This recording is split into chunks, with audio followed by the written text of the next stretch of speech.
Hello everyone, Catweazle here, welcome to the channel and welcome back to our playthrough of Arkham Horror 3rd edition and the approach of Azathoth scenario where we're just about to start turn 5 but not before I've gone through an error. Yes, made a pretty big error last turn, just a timing thing. When we were in the Mythos phase and it was Agnes's go, we ended up putting a load of doom on East Town. And what that meant was we got an anomaly. But because I did the timings wrong, because like when I put the doom on, we should have immediately, as soon as we hit 5 or 3 or whatever, we we should have put the anomaly straight on. As soon as the anomaly goes straight on, then the remaining doom should have gone onto the scenario sheet here. So that puts it up to 3, which means we have to mess around with deja vu. And we'll do that in a second. The other thing was, obviously, we went up to 5 doom in the merchant district as well. And that means we've got to put an anomaly there. But I did notice that one. And I noticed it in editing, so I'd already put that on here. So we do have an anomaly in the merchant districts as well. Very quickly, before I sort this out, just a brief discussion about the game. It's pointed out by George in the comments, and I've also been catching up on BGG, and it's a little bit worrying for me, and I just want to quickly explain it. And it's about my play style and the way I like to play. I don't like reactive games, you know, where you're reacting to the game. I feel like the game's playing you. And I don't like that. I like a bit of agency when I play a game, and I like to feel that I'm being proactive.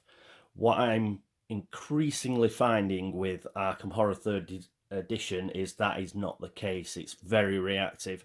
And like George mentioned, it's very like Pandemic. And I'll be honest with you, I don't like Pandemic. It's just firefighting all the time. And as I say, in games like that, I just feel I'm being played by the game. I don't feel that I'm actually playing the game.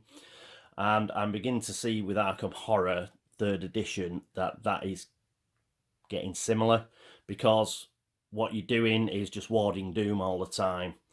So I don't want to play a game particularly where I'm, as I say, firefighting all the time. I don't like it.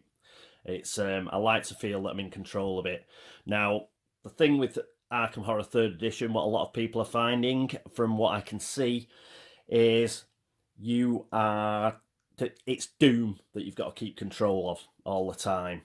And, you know, to a certain extent, there's always an amount of firefighting that's got to go on. You've got to look after things, you know, that even though you're trying for the win and you know, going for the winning condition, like in Eldritch, it's the mysteries. In Arkham Horror 2nd edition, it's sealing the gates. You have got to keep an eye on things like monsters and all the rest of it. And in this game, it's doom and monsters. But it's the balance between the two. And I prefer the fact that, yes, you've got to keep an eye on certain things, but, you know, it's not the be-all and end-all of the game. And I'm finding that warding doom is becoming the be-all and end-all of this game, and I don't like it. It's too reactive. I think the balance is too far in that direction. And as I say, I just don't feel that I've got the agency that I like in games. Now, that's just a personal thing. A load of people love Pandemic. It's an extremely popular game. That is a style of play that they like. It's just personal preference here. This is why I don't do, you know, reviews of games, because this is totally personal preference. And I'm beginning to find that what I don't like is, I mean, it's not so bad solo because I've got other characters. But what I'd hate is if I was playing a game with a group of people and I had Agnes, and all the way through the game, all I was doing was going to a place with doom and warding doom. So it was move, ward. Or perhaps sometimes we could mix it up and we'd ward doom and then move. Well, that's fabulous. I'd love to spend an hour and a half just doing the same thing over and over and over and over again. No, I wouldn't. And yes, just to show an example of difference, I'll use Arkham Horror 2nd edition because that'll have people gnashing teeth and sealing gates. When you seal gates in Arkham Horror, I mean, you go through a little mini adventure. You've got to get into the gate, then you go through the gate, you have a mini adventure in another world, and then you come out of the gate and then you seal it. Yeah? And there's a bit of agency, there's a bit of a story with doing that. This game, if all you're doing with at least two of your characters is move and ward, but that's not an adventure.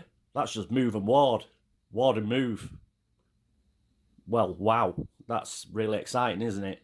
That's the way I look at it anyway. So we'll see how it goes. I'll probably play a few more games, you know, and play a few more of the scenarios and see how it falls out. But it's that's a big blow for me, and it's in danger of killing the game for me. As I say, doesn't make it a bad game. It's just my style of play. I don't like being gamed by the game. I like to feel I've got, you know, even if it's an illusion of control.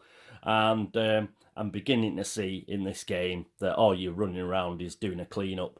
You're doing a cleanup, and if you're lucky, you know, you can actually move along the scenarios and stuff. And, you know, I've got a bit of a problem with the scenarios as well, if I'm honest. I don't particularly like the scenario approach in Eldritch Horror, and it's worse in this game. It's convoluted, and it's finicky, and it's fiddly, and, you know, streamlined. What's going on? It's not streamlined at all. It's even more convoluted than Eldritch is. The Arkham Files game that does the scenarios the best is actually the card game. You've got the agenda, you've got the act, it's straightforward, it's simple to follow. This isn't. I've got a hell of a lot that I've got to remember now. And, you know, I'll probably find it when we flick this over. We'll probably have to, like, get about 15 things out of the codex and stuff. And it'll be like, oh, don't get rid of this. But if that comes up, you get rid of that. And it's getting ridiculous, man. Don't like it. And along with the other things like the 3-card shuffling and stuff, yes, this game's getting very old very quickly for me, I'm afraid. So we'll see how it goes on. But yes, it just appears to be a game that doesn't suit my style of play. As I said, I'm not saying it's a bad game at all. There's loads of people out there who really enjoy it, and it suits their play style. It's just looking like it won't suit my play style, and to be honest, it looks like it's going to get traded away if things don't improve. But I just wanted to say that because people do ask me for my opinions, and but as I say, opinions. Who was it? Was it Clint Eastwood? Yeah, opinions like assholes. Everyone's got one. Yeah, it's just, and that's mine. Do not take it as do not buy this game. Try it yourself. See how you like it. But it's getting very old for me very quickly. I don't like reactive games, as I've said. I prefer to be a bit more proactive, and even if it's just an illusion of being proactive, even if it's just an illusion of having some agency. And I'm getting the feeling that this is just like Pandemic. It's just running around firefighting. Not my type of game. Don't enjoy it. And we'll see how we go on. But I'll give it the fair crack of the whip. As I say, I'll do this scenario. I'll do a couple of other scenarios. See how I feel. But after 3 or 4 plays, if that's the way it is, then don't think this game is going to get much table time, if any. And but I'm lucky because I've still got 2nd edition. But anyway, right, that's enough of that. Let's get on with doing some corrections. So, Deja Vu. Oh, the other thing I've done, some people have been saying about like the high resolution. One, why bother? Because like YouTube doesn't go up to that high resolution anyway, and some people have had problem with the, I don't know, with it sort of pixelating and stuff like that. I've turned the resolution down, that's fine. I don't have to bother with the 10-minute thing anymore. But it's not something I particularly saw. I didn't see any pixelation or anything like that, but I'm happy to turn the resolution down. It's just down to normal HD now, and I hope that clears up any of the problems that people had. If you're still getting those problems, I'm afraid there's nothing I can do. I've got a new camera phone, and that's it. The old one's gone. So I've done my best to help. If it doesn't help, I do apologise, but we're stuck with it. Right, we've got 3 Doom on the scenario sheet. Let's have a look. When there is 3 or more Doom on the scenario sheet, we flip this card. So let's flip it over. Strange things are happening all over Arkham. People from the distant past walk down the streets wondering at the unusual buildings. Events happen out of order. The dates on editions of the Arkham Advertiser seem to be chosen at random. Robed figures dart in and out of the shadows, and, to your dismay, you think that you are being followed. Reveal cards from the bottom of the monster deck until you reveal a cultist monster. Spawn it in the street space nearest the leader and put the rest on top of the deck in a random order. And we add card 5 to the codex and return this card to the archive. You see, it's just a good grief. Right. Well, we've got this. So we take off the bottom till we get to a cultist. Oh, well, that's all right. We get one. We get one straight away. So no need for messing around. Yeah, it saved us a bit of fiddliness, more fiddliness, by putting it, by any non-cultists that we'd have picked up. We don't have to shuffle them and put them on the top of the deck anymore. So we've got an occult ritualist, and our leader is Rex, so we've got to decide where we're going to put this guy. And I think what we're going to do is we're going to put him in this street. Let's just read him. We haven't had a ritualist before, have we? So he is a cultist. Spawn at the street nearest lake. Well, funnily enough, he's got exactly the same spawn instructions as were on the card. And elusive lurker, place 1 Doom on any adjacent space. Yeah, we'll put him here. We certainly don't want him near the Merchant District or near East Town if he's going to be spawning Doom. And he's a lurker, he's not going to move anyway. And hopefully we can just get somebody in there, kill him, and get rid of him. So he moves there. Then what we got? Add card 5 to the codex and return this card to the archive. Right, so I can use this sleeve. And card 5, where are you? Here it is. Right. Okay, I've just put it in the sleeve. We're fine. So, through all the odd occurrences, a sense of rising dread fills the air. The people, the ones from the proper time, scurry from door to door, unwilling to be out under the gunmetal sky. Window shades are drawn and businesses close early. As fluid as time is, you seem to be running out of it. So, clues. When there are 3 or more clues on the scenario sheet, add card 4 to the codex. Well, we've already done that, haven't we? Profane ritual, isn't it? Yeah, so we've already done that. So I see what they're doing. I see what they're doing there. It means it just gives you a chance to move on. If we hadn't got those clues onto the scenario sheet and stuff, so it still allows you to carry on, if you see what I mean. There's still a chance of winning. It still gives you the opportunity to get card 4 into the codex, so that's good. When there is 7 or more Doom on the scenario sheet, add cards 8 and 9 to the codex and return this card to the archive. Okay, so pop that there. That's replaced Deja Vu, Time Unstuck. So there we go. Now, that should have happened during Agnes's Mythos phase. I don't think that changes anything for the Mythos, who was it? For Mike and Marie that came afterwards. I don't think it affects anything. So that's good. That's what I was worried about. Having to take back something they'd done, but I don't think it affects that. And if it does, then I don't think it does, but if it does, too late, we're carrying on. So that'll just be tough day, but I don't think it actually affects anything. So we've done that and we're up to date now. So apologies for missing that, and apologies for actually during not picking up on this till editing. We've got 2 anomalies now. So there we go. As regards what I've been saying, I'm just going to press on anyway. So I'm not specifically going to ignore Doom, but I'm going to try and press on and flip these tokens over anyway. It's better to burn out than to fade away, baby. I'm not going through a death of 1,000 cuts. So there we go. That's it. It's not the way I play. So which is another example of why I will probably end up trading away this game. So that's it for corrections and ranting and all the rest of it. And what we'll do is we'll get into turn 5 and the action phase.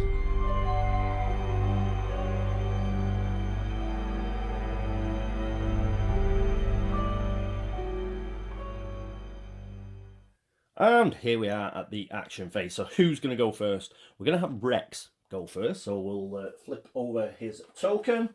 And talking of flipping tokens, his first action is to flip this over. So we need a red or a blue. Don't be white. Yay! It's the red token. Hurrah! Hurrah for Dixie. And we've got the red token, so we've probably got something to do. Rigmarole to go through. Where is it? Not the blue. When you reveal the red marker, if the barrier is destroyed, well, I imagine that's some other card which we haven't got, then we add card 7 to the Oh, this is getting ridiculous. Add card 7 to the codex face down. Otherwise, add that card to the codex face up. Do not remove this card from the codex. What a load of faffing around. So we've got 7. Let me dig out 7. Bear with me while I piss around. Just got to get a sleeve. Hang on. 7. Right. A strange barrier. A swirling storm flickers in the sky. This is right, isn't it? Face up. You see, oh, I've got to go and bleeding check back now. Add card 7 to cut face down. Face up. So that must be the number. So this is face up because it's got the number on the front. Right. A swirling storm flickers in the sky, twisting first one way and then the other as time reverses course over and over again. This must be the epicenter of the temporal disturbances. As you approach, the air grows thicker and thicker until it is as hard and unyielding as glass. An unseen force forbids you from the epicenter of the disturbance, and none of your usual counter magics or tricks erode it one iota. You'll have to find some other way past. Okay. The space with the red marker is the epicenter. For the time being, a magical barrier prevents you from entering the area. Each investigator at the epicenter must move one space away. Oh, that's good. Because I was going to move him anyway. Now, I think this isn't going to affect his... This isn't going to count as moving twice. That's the way I'm going to play it anyway. Yeah. He's been forced...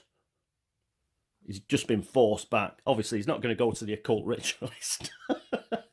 So he is going to move here because we want him to go that way anyway.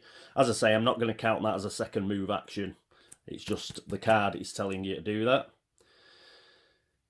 Investigators cannot move to the epicenter until the barrier is destroyed. When the barrier is destroyed, flip this card. Right. Okay.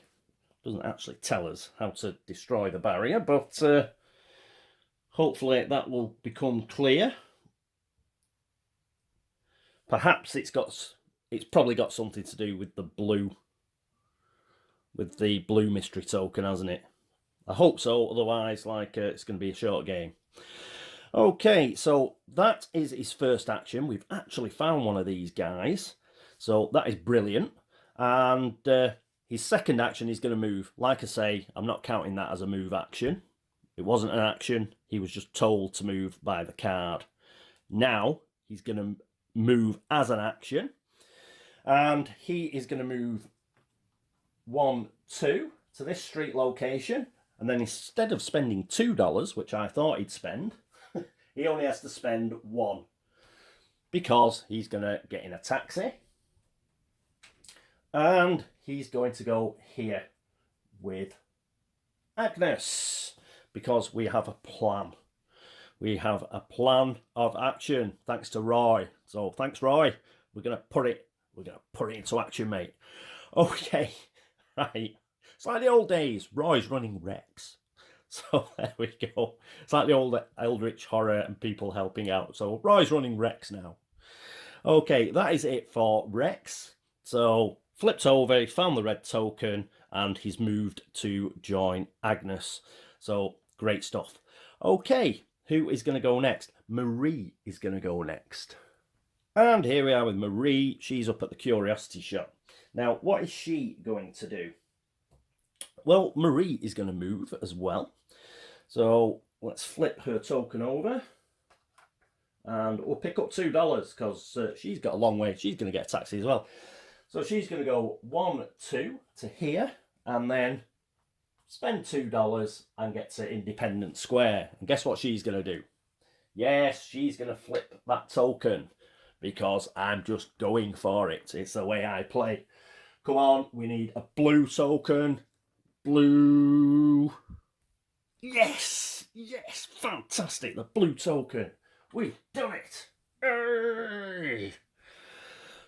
So that must be the white one up there. So we don't need to bother with that, which is cool. So let's straighten those up. And let's read about the blue token. When you reveal the blue marker, add card 6 to the codex. Oh yes, let's get about 1 million cards in the codex.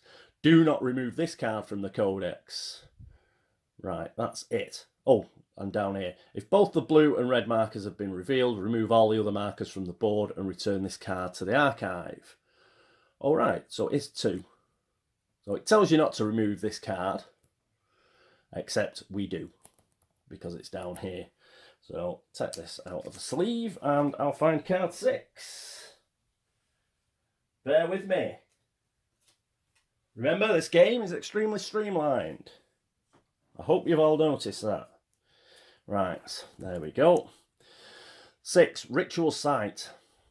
The ground is marked with twisted and overlapping circles of wax and chalk. Skulls, wet red corpses and fetishes adorn stone slabs. This is Independence Square. Where are the cops?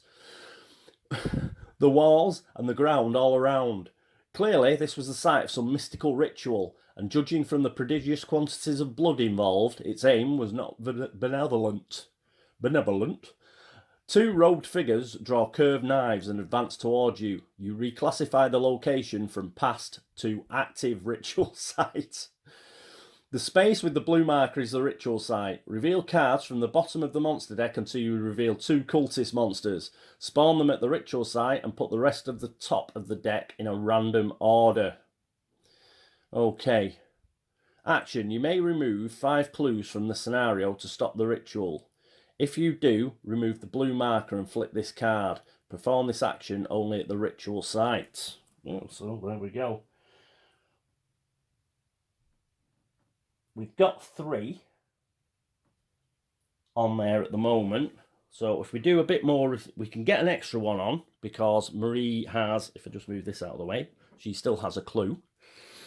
So we could have a possibility of getting 4 onto it. But let's get some evil cultists. So from the back, a keening hound is not a cultist, so can't use that.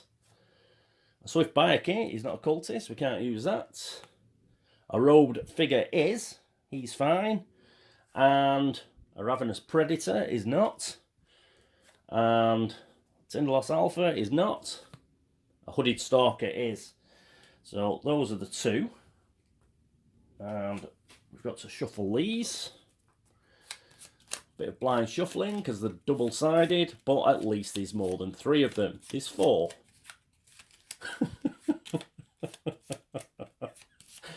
Can you tell this game is rapidly going out of fashion with me? Right, here we go, and I'll do a cut as well. There we go. Pop that back on there. Let's carry on with this extremely streamlined game. And we'll put the hooded stalker on there. And another thing amiss. I prefer the cardboard tokens. Sorry to say, I do prefer the cardboard tokens. That's a bit too loose. Let's get that. Alright, there we go. So those 2 are on there, and Marie's in a bit of a pickle. But I'm afraid we've got other jobs for people like Mike. So, yes, we'll see. Oh, perhaps Mike can do it. I don't know. Now, she's just moved, Marie. She's still got an action left, I believe. Oh, no, she's moved and she's flipped the token. But after she moved, what we're going to do, we're going to use Witch Blood, and we're going to get Mike to move. Now, actually, I was going to get Mike to go to Velma's Diner and sort of deal with the hooded cultists there, but there's two monsters here now. So, yeah, what Mike's going to do, I think, is... I'll just have a think. Hello, I'm back with Mike's Go. I've had a think. Yes, he's just going to go here and kill these guys. So, he's going to join Marie. And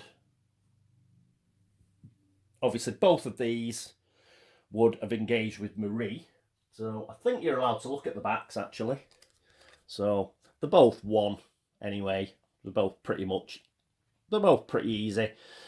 She may try to evade one. The easiest one to evade is the robed figure.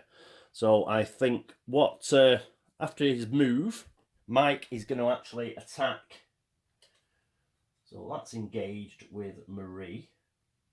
And Mike's actually going to attack the hooded stalker, so that will go across to him. All we've got to do is like get one health on it.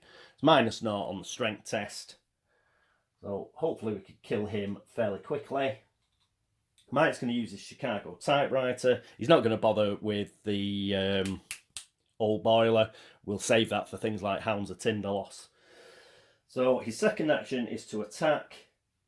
He has got 5 strength and what else? 5 strength, and his Chicago typewriter puts him up to 9. So we'll roll the first 5 out of his 9, and we just need 1 success. And we get a 5, which is a success. We'll roll the other 4 just for chuckles, and see how many times he managed to hit him. And he got another hit, so he hit him twice anyway. So, this guy is gone. So at least he's managed to help Marie out a little. So the hooded stalker goes to the front. And we'll get rid of that. We're quite lucky because we got the blue marker. I was sent just on the off chance that like that had been white, we'd have sent him to Velma's Diner. It's a pity it wasn't the one at Velma's Diner, because he'd have moved there, he'd have got 2 more cultists there, and he'd have had 3 cultists that he could have like merrily killed. He'd have took a few hits himself, but I'm sure he'd have been able to deal with it. He's got his out for revenge ability, but once again, he's up to his focus limit and he's not lost any sanity, so he's not going to bother with any of that. I'll just rearrange this slightly. I was running out of space a bit. Another thing I don't like, the modular board. What I do like is the artwork on it. The artwork's good. Don't like the modular board. It's too tight.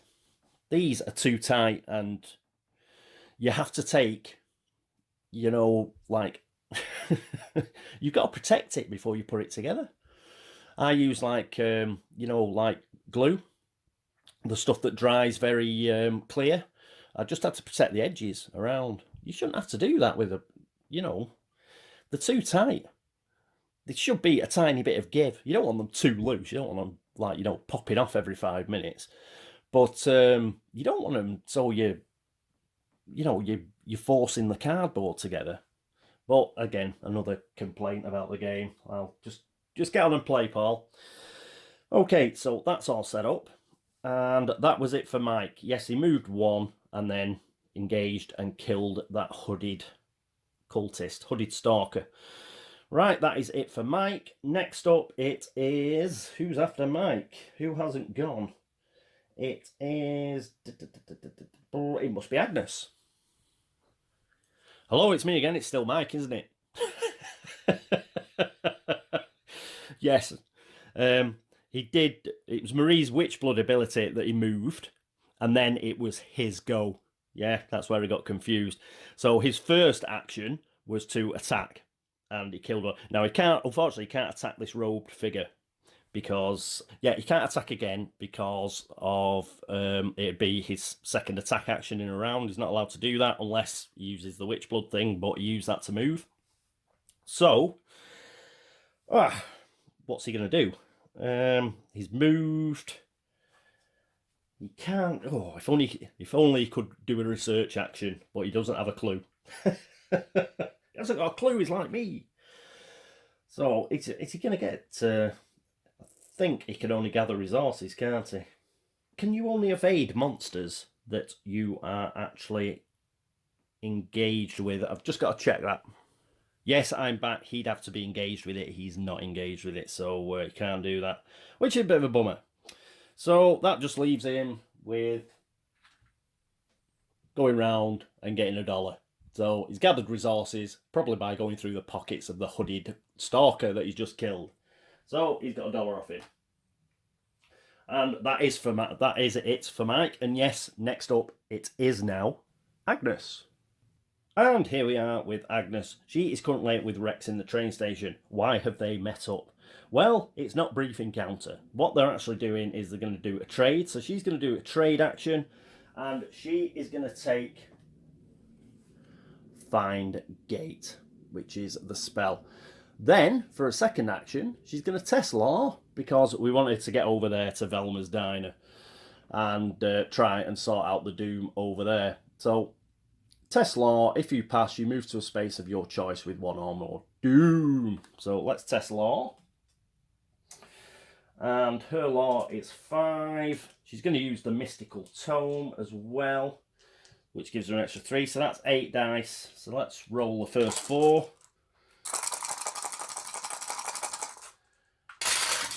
And she gets 2 successes, so she's already passed. We'll roll the next 4 for a laugh. And yeah, she gets 2 more successes. So 4 successes. Fantastic. And she's going to move over here, where she becomes... the old hooded stalker comes back. Now, that cost 2 sanity. I think we'll take this. We're just going to take the sanity hit here. And... or... should have blood cast. Well, no, I'll take the sanity hit. So she's down to 3. I probably should have blood casted because she's got the first aid kit, but I've already seen what the result was now. Although, you know, I think it was pretty obvious she was going to pass. So she's used Find Gate, and at least she's managed to get right back over to East Town. Probably won't do us any good because the Doom's probably going to start racking up. But at least, you know, we've got over that. Oh, we had to get rid of that, didn't we? Don't need that anymore. So, and it was a white, so we've got rid of that. And that is it for the action phase. Yes, she traded and then she casted Find Gate, so she's moved over there. That is it for the action phase. Next up is the monster phase.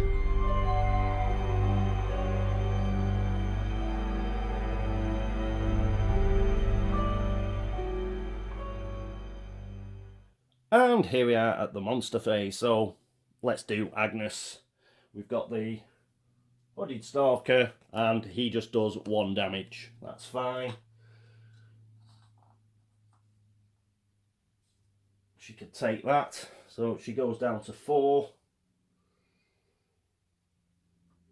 As long as she don't get moved around, she'll, I mean, make short work of him next turn. The other one is the robed figure. We'll do the ones that are actually engaged with people first. And he does 1 damage to Marie. That's okay. She goes down to 4. That'll be okay. I forgot to turn these over again. Oh, come on. Alright, there we go.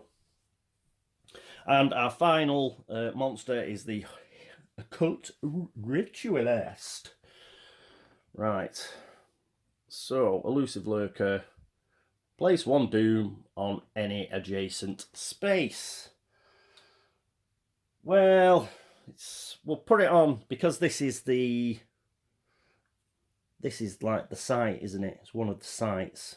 That's the ritual site. This is the epicenter. That's it. Should have put it at the Black Cave. No, we'll put it up on downtown. I am planning to get somebody down there to kill him. So we'll put it on La Bella Luna. We've got 2 on there now, so we've got to watch out for an anomaly coming up. But I think we can... Marie can ward. Move and ward. She can ward or move. Whatever.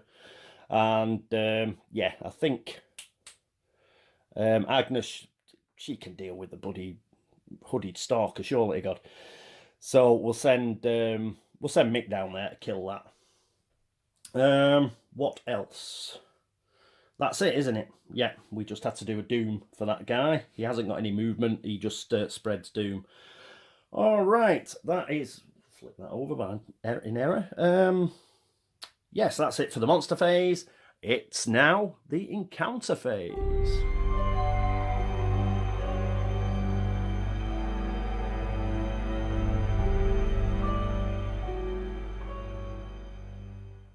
And here we are at the encounter phase. And who's going to go first? Well, Agnes may as well go first. Why? Because she's not going to have an encounter. This is going to be a very quick encounter phase. She's engaged with a monster. She can't have an encounter phase. Because of that, we may as well do Marie next. So we'll flick her over. And guess what? Yes, she's engaged with a monster. So she doesn't have an encounter phase. So we very quickly went through that. And now we've got a decision. Is it going to be Rex or is it going to be Mike? I think we shall have Mike. So Mike is their independent square. So that's downtown. Pick this up and flick it over. Independent square. You must allow me to read your future, insists the fortune teller Anna Caslow. She flips several tarot cards as you sit. The darkness that falls over Arkham is watching you closely. Be ready to act. Seize any opportunity. She gives you a card to keep as a talisman. You gain the Ace of Rods. Oh, right, I'm going to have to find that now. The Ace of Rods. I hope it's helpful. Hang on while I just go and get it. Hello, I'm back. Finally found it. It's in this deck. It might help if they told you what deck it was in. But enough I've complained enough this episode. Ace of Rods, item curio. When you spend a focus to re-roll a die, you may re-roll any number of dice instead. Yeah, alright. Fair middling. So put that over there with Mick. You keep that, mate, and now I'll shuffle both decks because I had to search through both to find it. And there we go. That's that one. And the one it wasn't in. We'll do that. Okay, right. I'll put these back. Won't be a moment. And I'm back. That leaves us with Rex. He is in Northside. Oh, he could get a clue. Come on, let's be grey. We need an extra clue to put 5 clues on here that we can spend. Oh, it's a normal one. Damn it. And he's where? Train station. You pace in front of the ticketing window. The exhausted-looking ticketing agent tells you something about bad weather and a derailment on the Boston to Arkham line. You may become delayed to keep waiting for your acquaintance's train to arrive. If you do, game 1 ally. We're not. Can't afford to be delayed. So, whoever the ally was, in fact, put it in Rivertown. It's because the colours are too similar. Oh, I'm complaining again. Sorry. It goes to the back of the Northside deck. Okay, right. So that was a pity. If we'd got the clue card, then we would have had the extra 2 clues we need to put onto the scenario. As it is, we've only got the 1. So I think, oh, actually, and that's lucky as well, because she's got the magnifying glass, Marie. So that should be quite helpful. Excellent. Okay, anyway, Right, that is it for the encounter phase, and that means, oh yes, it's the laugh and chuckle phase.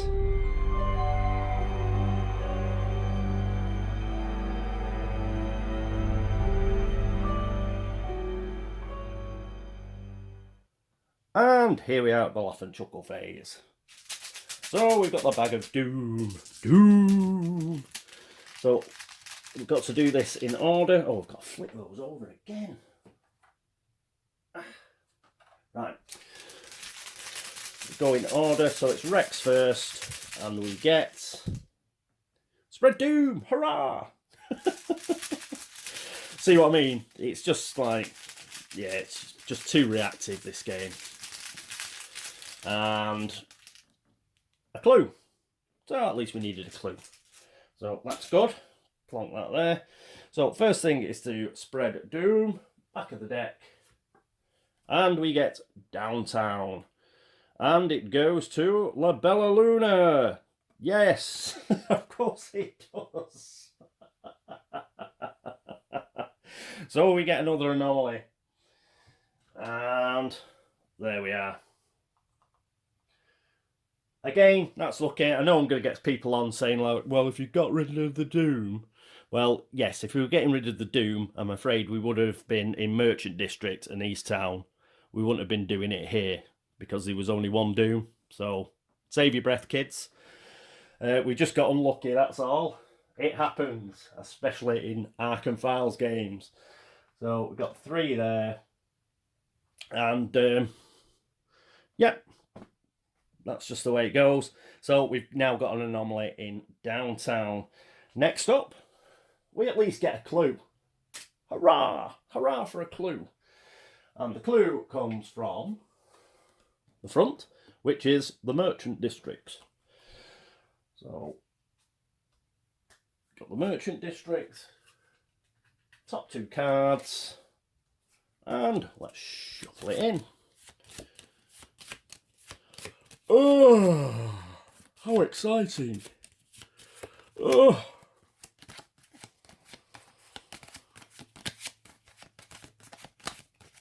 Right, there we go. How great was that? And brilliant. So that's done. And oh, I've actually got to put the clue out. That'd help. Merchant District. There's a clue in the Merchant District. But that's pretty difficult to get to. There's an anomaly there. So, you know, we'd have to send a load of people getting rid of all the... Because you can't actually have an encounter till you get rid of the anomaly. So that clue's lost as far as I'm concerned.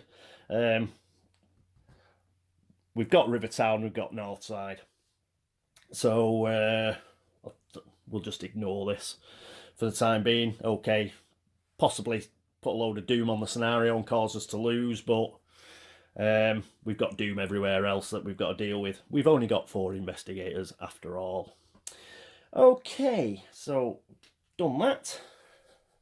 Next up is Agnes. And she picks out a monster. Not good. And what else? A blank. Hurrah! We got a blank. I'll flick that over there straight away. So pick a monster from the back. And it's another occult ritualist. It was a good job we went through all them Hounds of Tinderloss, wasn't it? We got a bit lucky there.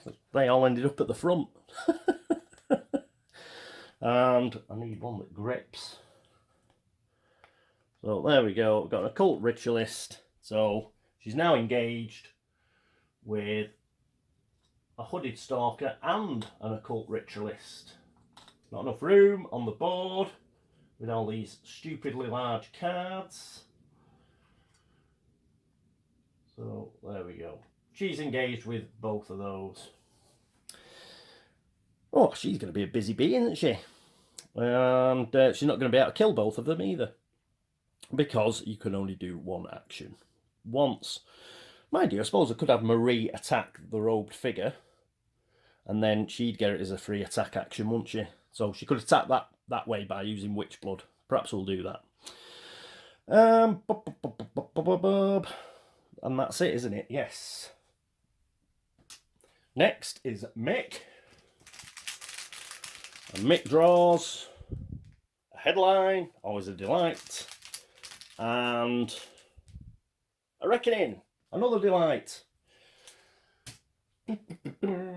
Headline: Northside vigilante apprehended. Local factory worker unmasked. 3 deaths now linked to the same man. I did what I had to do. By Rex Murphy, staff writer, Arkham, Massachusetts. Headline: you choose one. You suffer 2 damage and 2 horror, or you become cursed. We'll suffer 2 damage and 2 horror, please. And so he goes down to 2. Ooh, he's down to 2 sanity. But he'll start getting sanity back if he kills things. So I'm not too bothered about that. 2 horror. He's got 2 health, but he's on 8, down to 6. That's fine. Not bothered by that. Reckoning. For each cultist monster, place 1 doom in its space. Woohoo!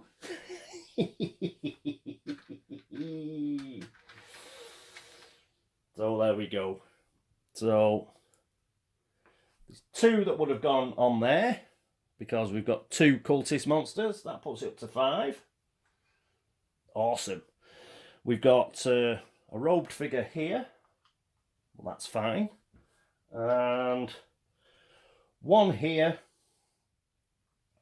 Oh, no, it doesn't go there, does it? That goes on there because there's an anomaly. And this one, which means we've got to put this at the Black Cave, really. Because if we put it there, that'd go on there. So we're on 6. Does 6 trigger anything? It's not that one, is it? It's the... Yeah, go through the 15 cards in the codex to get to which one. Yeah, when there are 7 or more doom on the scenario sheet, add cards 8 and 9 to the codex.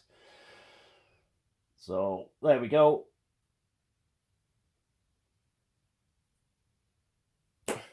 Another one, and we'll be getting cards 8 and 9, or whatever they are. And that's it, isn't it? Yes. Nothing else. We can get rid of those. And finally, we have... Who is it? Marie. And Marie gets a monster. And... there's only 3 left in here, I think. A blank. Woo! So, monster. Monster time. Another robed figure. So, good job he came out after. Keep picking up the one that doesn't grip. There we go. Good job this one came after. Otherwise, we'd have been doing all that stuff with the codex. So, she gets him as well. So, she's got 2 robed figures. One of his buddies has come out of the bandstand. And he's attacking her as well. So, there we go.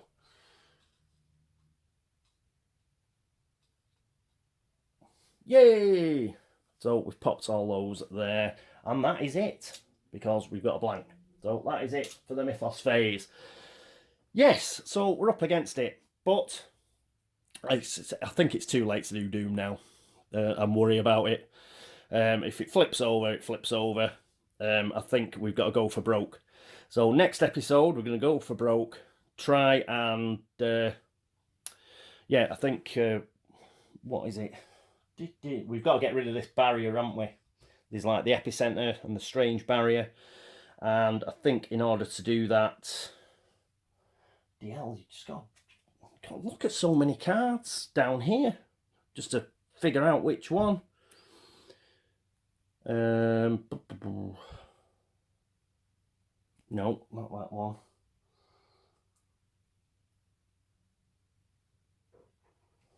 This one. Ritual. You may remove 5 clues from the scenario to stop the ritual. If you do, remove the blue marker and flip this card. Once this flips, I bet the barrier comes down because it's that ritual that's keeping that barrier up. That makes sense. I don't know, but that seems to make the only reasonable sense. Don't say anything in the comments if you know. It's just all I'm telling you is my thought processes on it. So that's the assumption I'm going to make. So we need to get 5 onto here. She can get 1 on. And we're going to have to pick up a clue from somewhere. Hopefully Rex can pick up a clue and get there. I don't think we'll last the next Mythos phase anyway. We won't have a chance to ward, I don't think, because we're going to have to... Oh, yeah, we can... Agnes can kill one of these monsters and do a bit of warding. But, you know, basically anything that goes on either downtown, Merchant District, or East Town's going to flip this over. Just depends what these new Codex cards 8 and 9 do. Whether we're in, you know, with a shout or not. It may be that we just end up losing. But if we can flip those over and we're okay, and, you know, we've still got a bit of time, then we may still have a bit of time to get that 5th clue on. If we get that 5th clue on, then it may be a case of just running down to the Black Cave and trying to stop it. So it's a proper race against time, isn't it? So we'll have to see. As I say, the old discussion about, you know, how to play the game, I prefer to rush, get the Codex done to give us a chance to do that, you know, to actually complete.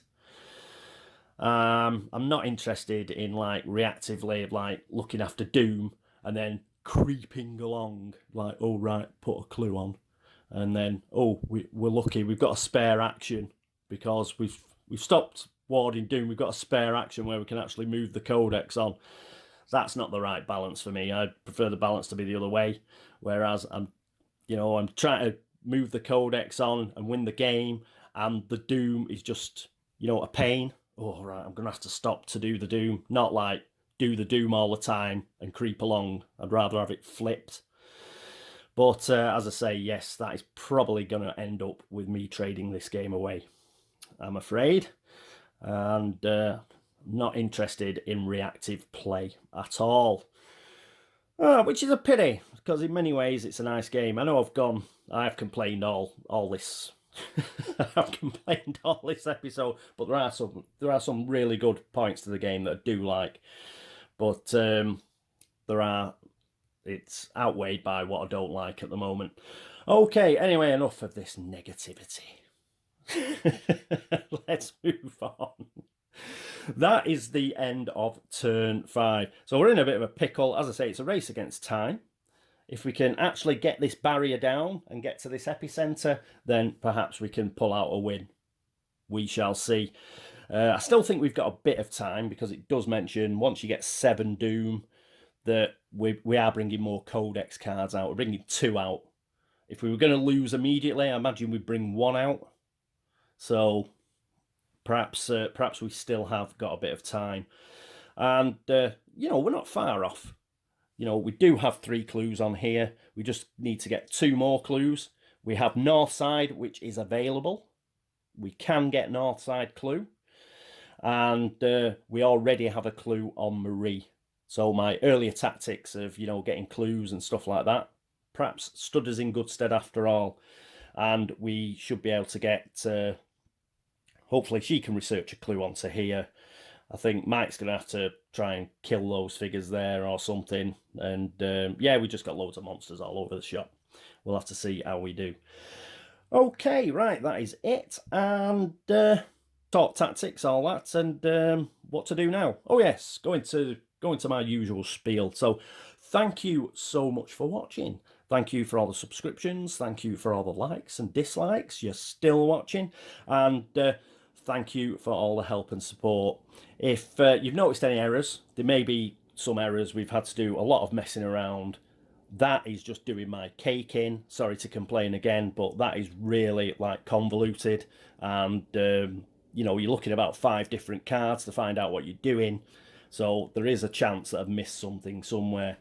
In fact, I have, haven't I? Because that should be at Labella Luna. So Unstable Space is Labella Luna, because we actually turned over that card and put it into the discard. Right, so any others, ones that I didn't catch, by all means let me know, and I shall do my best to fix it. And other than that, anybody who's been to Board Game Links to upvote the site, thank you very much. Watch the videos over there. Similarly, anybody who's been to BGG in the video threads there and, you know, dropped a comment or liked or, you know, Geek Gold, anything like that, thank you so much. But that is it for turn 5. I hope you join me for turn 6, which could be the last turn. We just don't know. But it could be. And until then, this is me, Catweazle, signing off. Toodaloo.